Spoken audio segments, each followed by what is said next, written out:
Grant, thank you for the invite and all the AIS team. I do appreciate the theme music walking up, by the way, too. So I want to talk to you a little bit about Bimini.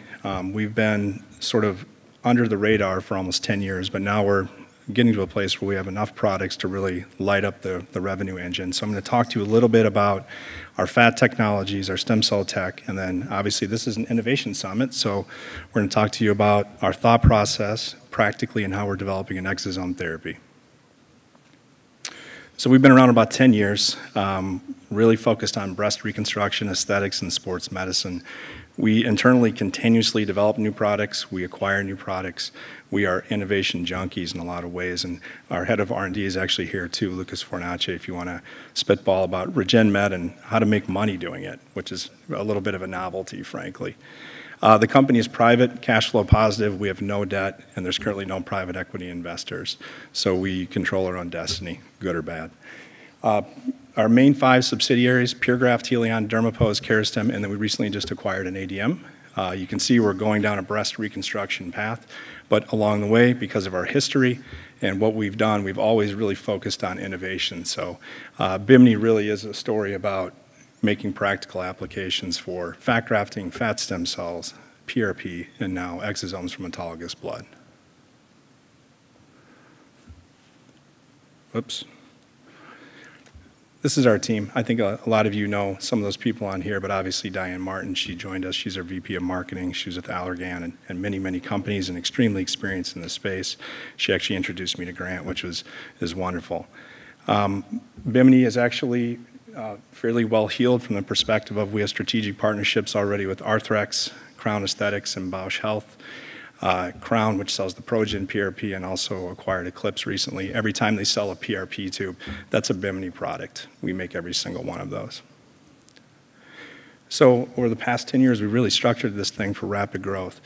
We were a California company. We moved to Texas for tax reasons. You know, you just move the vowels around, Texas and taxes.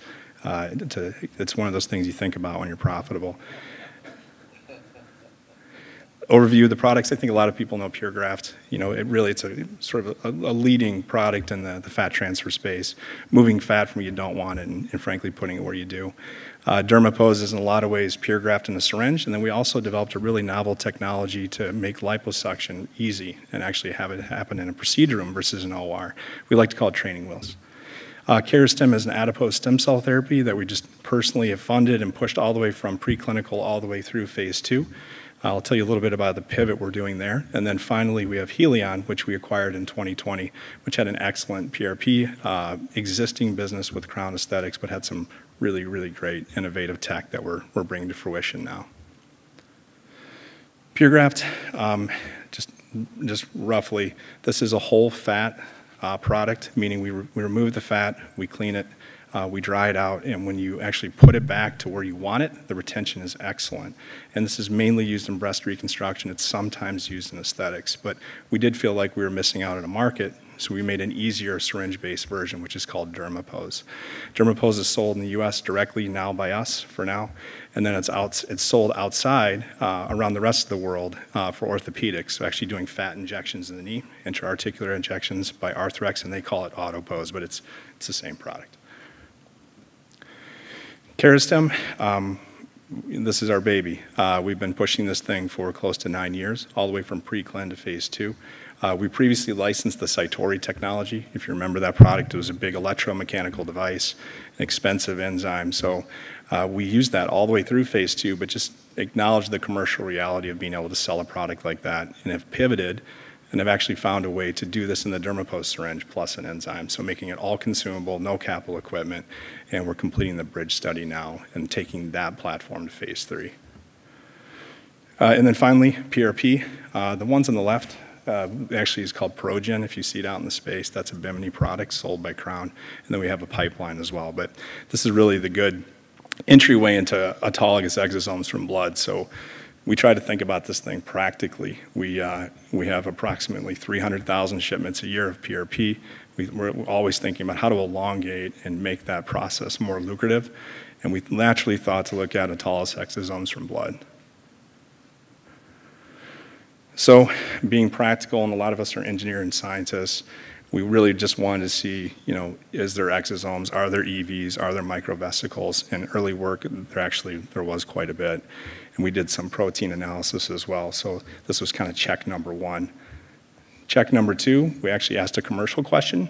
I think a lot of PRP in the space is activated by calcium chloride or bicarbonate. And I think a natural commercial question would be, hey, are we just doing this anyway and not realizing it? And the reality is that you're not. So this novel device, which you see there, kind of looks like a choo-choo train. We talk about that. That's my son coming out at me. Actually optimizes and releases the microvesicles and exosomes from PRP. And then finally, we took it another step, looking at the tetraspanins, making sure that these are intact exosomes and that this actually is working. So the CD63, CD81, and CD9 look good, which are those main tetraspanin profiles, which if you look at the literature and talk to guys like Drew, they'll tell you that's what's probably most important about exosomes. So we saw a consistent pattern. The product particles were the same across all these different modalities.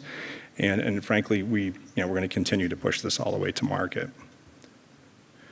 And then finally, when you look at what we're doing, this is from autologous blood. So we have an up to 100x greater concentration of EVs solely because we have a terrible advantage over everybody. We can just take more blood and get more cells and do it all in real time. Generally speaking, we're autologous. The regulatory scrutiny is going to be less. We have no illusions about what we're doing. This is a class 3 product as a medical device. And as we approach a therapeutic claim, we'll have to do the trials to support that. And then finally, this is kind of an interesting point for us. We're not necessarily isolating just the EVs or the exosomes. We're actually doing a whole milieu. So what's in here is not only just exosomes, but microvesicles plus PRP.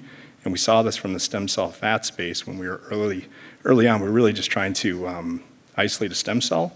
And then we found that over time, the better therapeutic response was actually stromal vascular fraction or the whole orchestra. So we like this mindset, and we're going to continue to go down this path.